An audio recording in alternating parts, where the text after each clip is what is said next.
Snow White and Rose Red. There was once a poor widow who lived in a lonely cottage.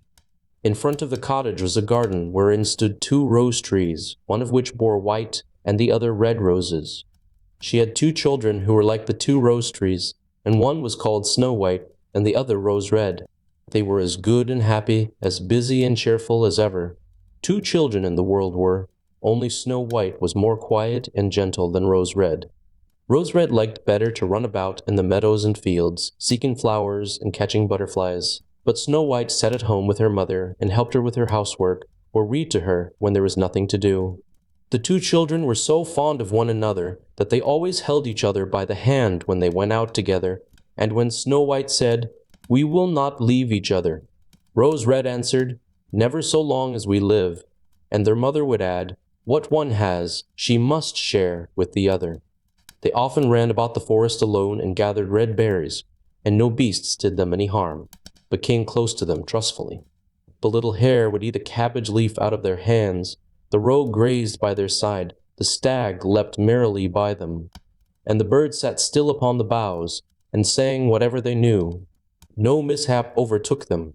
If they had stayed too late in the forest, and night came on, they laid themselves down near one another upon the moss, and slept until morning came, and their mother knew this and did not worry on their account. Once, when they had spent the night in the wood and the dawn had roused them, they saw a beautiful child in a shining white dress sitting near their bed. He got up and looked quite kindly at them, but said nothing and went into the forest. And when they looked round, they found that they had been sleeping quite close to a precipice, and would certainly have fallen into it in the darkness if they had gone only a few paces further.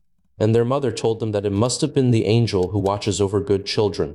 Snow White and Rose Red kept their mother's little cottage so neat that it was a pleasure to look inside it.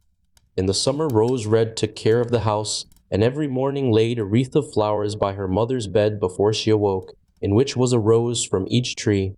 In the winter, Snow White lit the fire, and hung the kettle on the hob. The kettle was of brass and shone like gold, so brightly was it polished. In the evening, when the snowflakes fell, the mother said, "Go, Snow White, and bolt the door." And then they sat round the hearth, and the mother took her spectacles and read aloud out of a large book, and the 2 girls listened as they sat and spun.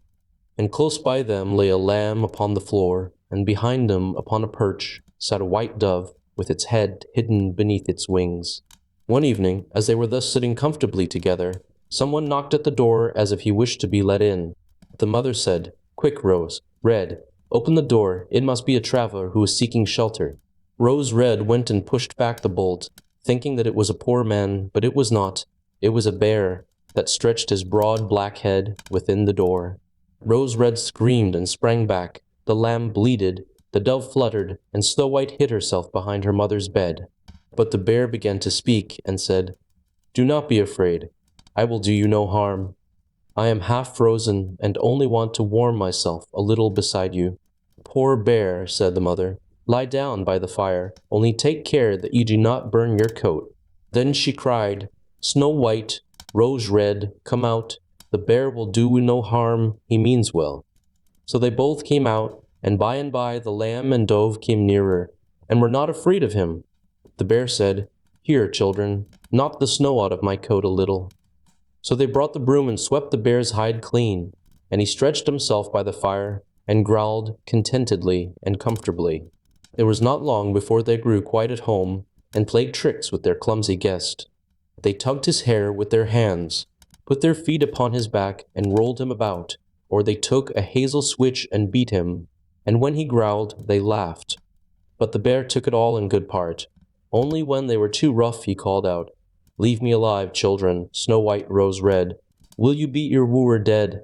When it was bedtime, and the others went to bed, the mother said to the bear, "You can lie there by the hearth, and then you will be safe from the cold and the bad weather."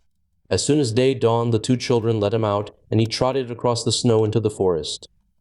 Henceforth the bear came every evening at the same time, laid himself down by the hearth, and let the children amuse themselves with him as much as they liked, and they got so used to him that the doors were never fastened until their black friend had arrived.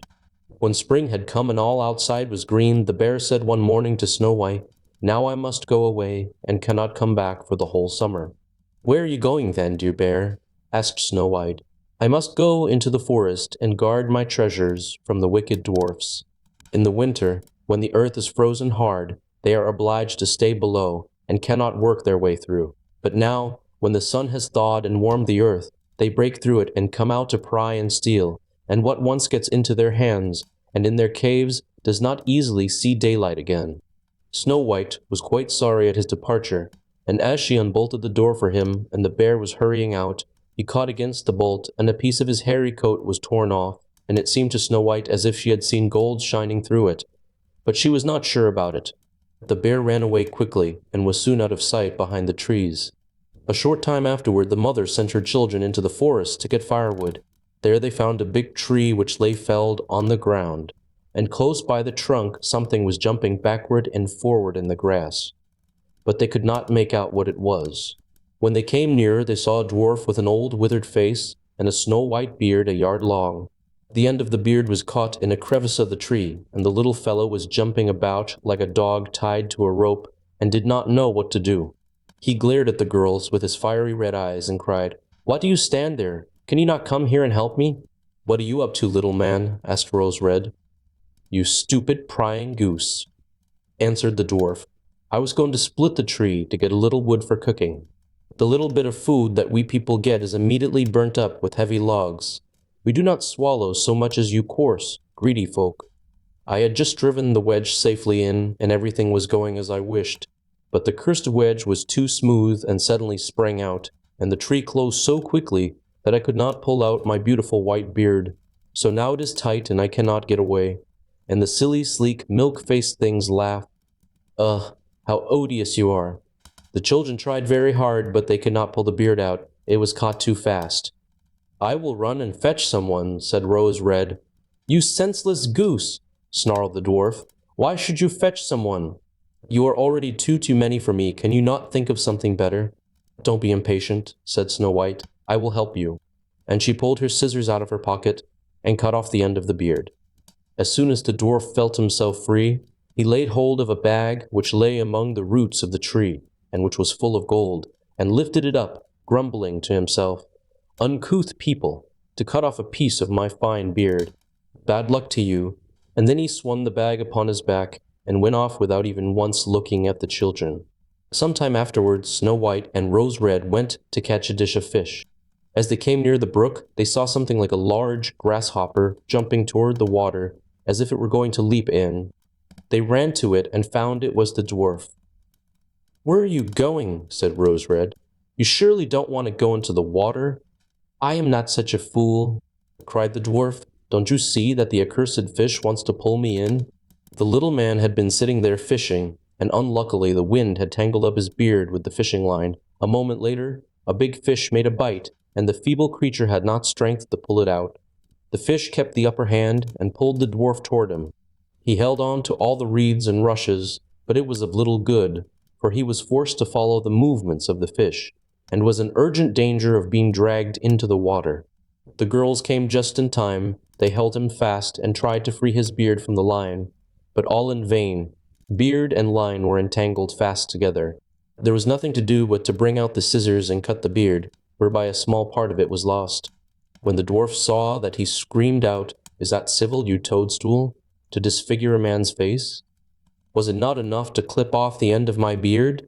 Now you have cut off the best part of it. I cannot let myself be seen by my people. I wish you had been made to run the soles off your shoes." Then he took out a sack of pearls, which lay in the rushes, and without another word he dragged it away and disappeared behind a stone. It happened that soon afterward the mother sent the two children to the town to buy needles and thread and laces and ribbons. The road led them across a heath upon which huge pieces of rock lay strewn about. There they noticed a large bird hovering in the air, flying slowly round and round above them. It sank lower and lower, and at last settled near a rock not far away. Immediately they heard a loud, piteous cry. They ran up and saw with horror that the eagle had seized their old acquaintance, the dwarf, and was going to carry him off.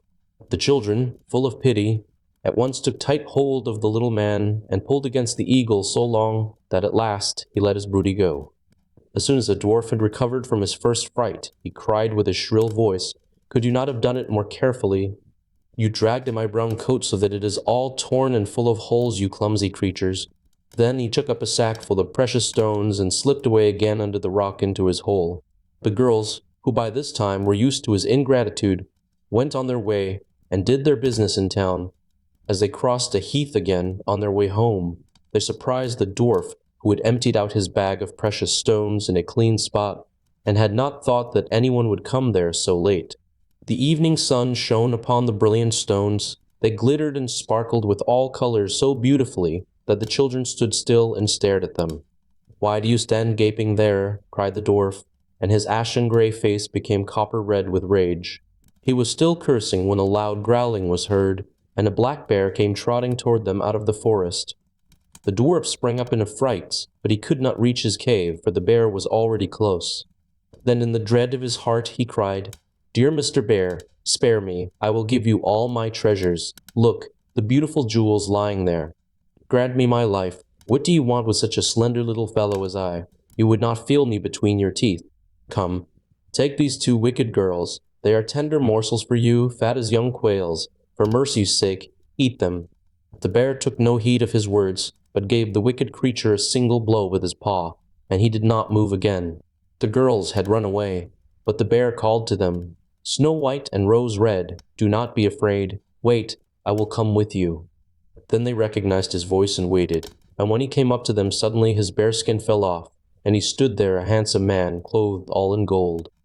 "I am a king's son," he said, "and I was bewitched by that wicked dwarf who had stolen my treasures. I have had to run about the forest as a savage bear until I was freed by his death. Now he has got his well-deserved punishment." Snow White was married to him, and Rose Red to his brother, and they divided between them the great treasure which the dwarf had gathered together in his cave. The old mother lived peacefully and happily with her children for many years. She took the two rose trees with her, and they stood before her window, and every year bore the most beautiful roses, white and red. The brothers Grimm, Jacob 1785 to 1863, and Wilhelm 1786 to 1859, were born in Hanau near Frankfurt in the German state of Hesse. Throughout their lives they remained close friends, and both studied law at Marburg University.